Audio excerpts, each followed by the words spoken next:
59 και θα είναι πρώτος στην κατηγορία των πρωτοτύπων πάνω από 1.300 κυβικά εκατοστά.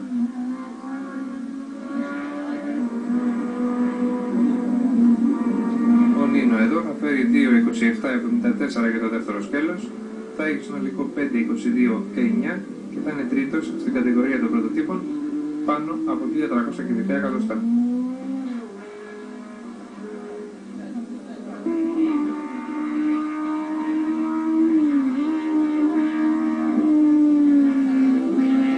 Εδώ με το νούμερο 50 ο Δημήτρης Πρασόπουλος, ο οποίος πήρε και το πρωτάθλημα της κατηγορίας του, θα φέρει χρόνο 2.35.56 και θα έχει συνολικό 5.11.89.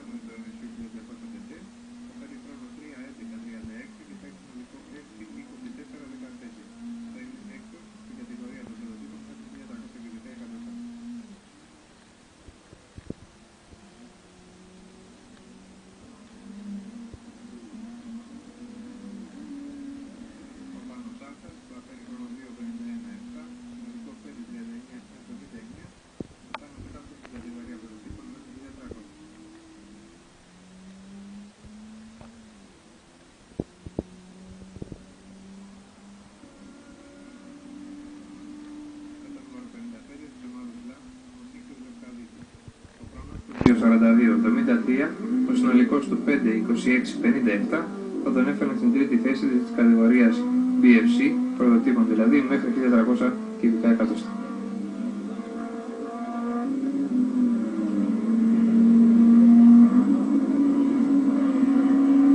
Εδώ με το νούμερο 58 ο Μάνθος Βερτόπουλος θα έχει χρόνο 3.2.85, συνολικό 6.18.99 και θα είναι πέμπτος στην ίδια κατηγορία.